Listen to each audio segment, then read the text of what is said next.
ఇంటా బయట సమస్యలతో పాకిస్తాన్ పరిస్థితి రోజురోజుకు దారుణంగా తయారవుతుంది. కేవలం 2-3 రోజులకే కకావికలమైంది. అమెరికాతో రాయబారం పంపి కాళ్లబేరానికి వచ్చింది. ఆపరేషన్ సింధూర్ కన్నా పెద్ద సమస్య పాకిస్తాన్కు ఇప్పుడు వచ్చిపడింది.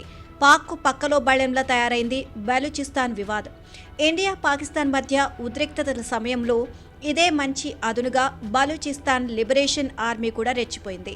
తమ ప్రాంతాన్ని పాకిస్తాన్ నుండి వేరు చేయాలని పోరాడుతున్న ఈ BLA పాక్ ఆర్మీని తమ ప్రాంతం నుండి తరిమి కొట్టింది. అంతేకాదు స్వాతంత్రాన్ని కూడా ప్రకటించుకొని ప్రత్యేక దేశంగా గుర్తించాలని ఐక్యరాజ్య సమితితో పాటు భారత్ను కోరింది.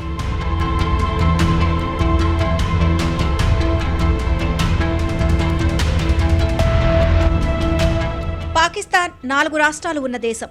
అవి పంజాబ్, సింధ్, వాయవ్య సరిహద్దు రాష్ట్రం బలూచిస్తాన్, వైశాల్య పరంగా అతిపెద్ద రాష్ట్రం బలూచిస్తాన్, ప్రకృతి వనరుల పరంగా అతి సంపన్నమైంది. ఆఫ్ఘనిస్తాన్, ఇరాన్ సరిహద్దుల్లో ఉంది. గిరిజన తెగలు జనాభా ఎక్కువ.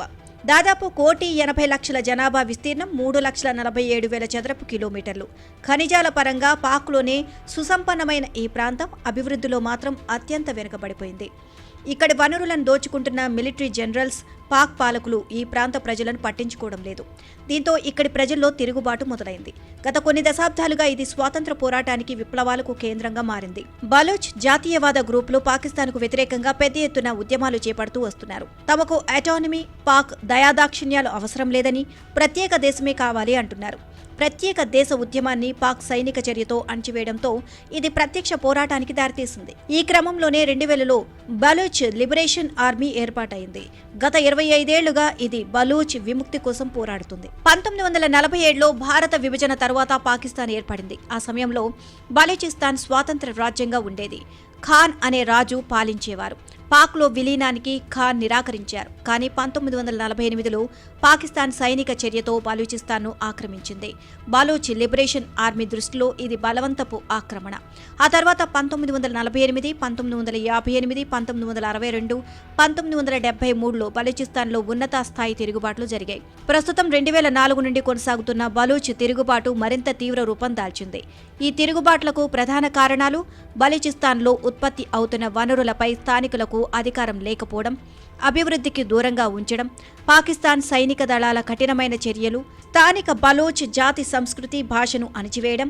ఈ పరిణామాల వల్ల బలూచిస్తాన్లో జాతీయవాద భావాలు పెరిగాయి. అనేక గ్రూపులు ఇప్పటికీ స్వాతంత్ర్యం డిమాండ్ చేస్తూ పోరాటం కొనసాగిస్తున్నాయి. బలూచిస్తాన్లో రకరకాల గ్రూపులన్నీ ఇప్పుడు కలిసిపోయి సింగిల్ పాయింట్ ఎజెండాతో పోరాడుతున్నాయి. తమ వనరులు పాక్లోని పంజాబ్కు తరలిస్తున్నారు అన్నది బలూచిస్తాన్ వాసుల ఆరోపణ. పాకిస్తాన్ అంతటికీ గ్యాస్, విద్యుత్ లాంటివి బలూచిస్తాన్ నుంచే సరఫరా అవుతున్నాయి. కానీ స్థానికులకు మాత్రం అవి లభించవు. చైనా, పాకిస్తాన్ ఆర్థిక కారిడార్ వంటి ప్రాజెక్టులు, గ్వాదార్ పోర్టు అభివృద్ధితో వేల కోట్ల పెట్టుబడులు బలూచిస్తాన్ వచ్చినా అవేమీ స్థానికులకు మేలు చేయలేదు. స్థానికులు భూములు కోల్పోయారు గానీ జాబ్స్ మాత్రం రాలేదు.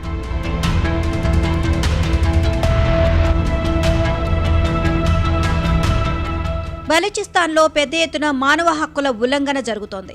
విద్యార్థులు, యువత, మీడియా ప్రతినిధులను అదుపులోకి తీసుకోవడం, అదృశ్యమవడం నిత్యకృత్యమైంది. ఇస్లామాబాద్ అరాచకాలను ప్రశ్నిస్తే చంపి బలూచ్ లోయల్లో పడేయడం నిత్యకృత్యమైంది.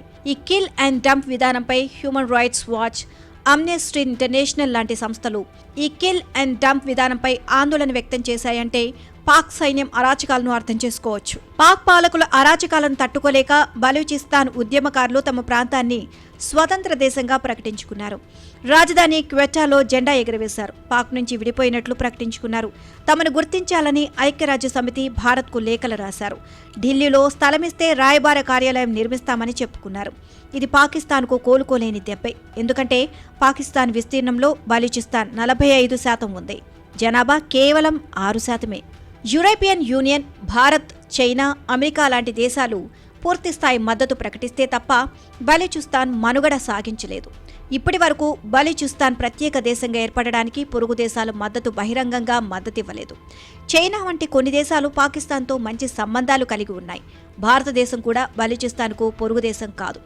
దేశం పేదదే అయినా పాకిస్తాన్ సైనిక పరంగా శక్తివంతమైంది. బలూచిస్తాన్ను ఉక్కుపాదంతో అణిచివేసి పాలిస్తోంది. పాకిస్తాన్ సైనిక శక్తి ముందు బలూచిస్తాన్ సైన్యం నిలబడలేకపోతోంది. చైనా కూడా పాక్ పాలకులతో అంటకాగుతూ బలూచిస్తాన్ సహజ సంపదను దోచుకుంటోంది.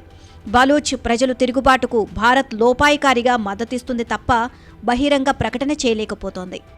బలూచిస్తాన్ వేరే దేశం అవ్వాలంటే కొన్ని కండిషన్స్ ఉండాలి. ఏదో అగ్ర పవర్ సపోర్ట్ చేయాలి, లేకపోతే భారతదేశం పూర్తిగా సపోర్ట్ చేయాలి. దేశాలు ఇంకో దేశం విడిపోవటానికి డైరెక్ట్గా ఎందుకు చేయరంటే ఐక్యరాజ్య సమితిలో మనందరికీ అగ్రిమెంట్, ఇంకో దేశాన్ని విడదీయటానికి మనం చేయమని. సో ఓపెన్గా చేయలేం. వాళ్ళు డైరెక్ట్గా చేసుకోవాలంటే వాళ్ళకి పక్కనున్న ఇరాన్, ఆఫ్ఘనిస్తాన్ వాళ్ళు సరిహద్దులో ఉన్నారు, వాళ్ళు సాయం చేస్తారా లేదా? వాళ్ళు కనుక సాయం చేస్తే బలూచిస్తాన్ వేరే దేశం అయిపోతే అవకాశం ఉంది.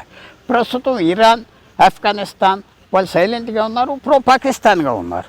సో అన్ని రకాలుగా చూస్తే పాకిస్తాన్కు పెద్ద ఎంబారెస్మెంట్ ఇది. బలూచిస్తాన్ యాజిటేషను మేము వేరే దేశం అయిపోతున్నామని తప్పకుండా రహస్యంగా కొన్ని దేశాలు సాయం చేస్తూ ఉంటారు. భారతదేశానికి బలూచిస్తాన్ వేరే అయిపోతే చాలా పెద్ద లాభం వస్తాయి. 1971లో బంగ్లాదేశ్ విడిపోయి అది మనకి నష్టమే జరిగింది. కానీ బలూచిస్తాన్ ఇప్పుడు పరిస్థితి ఏంటంటే పాకిస్తాన్ వాళ్ళ మీద ఆధారపడి ఉన్నారు కాబట్టి ఆదాయానికి, వెల్త్కి, అన్నిటికీ వాళ్ళ కనుక విడిపోతే ఒక సీరియస్ బ్లో పాకిస్తాన్కి వస్తుంది. నా ప్రశ్న ఏంటంటే పాకిస్తాన్ అంత ఈజీగా బలూచిస్తాన్ వదులుతారా?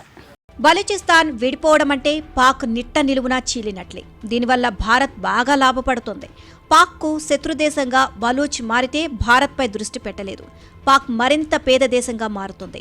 ఏటా వేలాది బలూచిస్తాన్లు పాక్ సైనిక దాడుల్లో ప్రాణాలు కోల్పోతున్నా ఏ దేశము బలూచ్కు అనుకూలంగా అంతర్జాతీయ వేదికలపై మాట్లాడటం లేదు. బలూచిస్తాన్పై తమ అధికారాన్ని కాపాడుకోవడానికి పాకిస్తాన్ ఎంతకైనా తెగిస్తుంది. ఎందుకంటే ఇది ఆ దేశానికి బంగారు బాతు. గొంతెత్తే బలూచ్ నేతలను కిడ్నాప్ చేసి పాక్ సైన్యం చంపేస్తుంది. ఈ అరాచకాలు ఆగాలంటే అంతర్జాతీయ సమాజం ముందుకు రావాలి.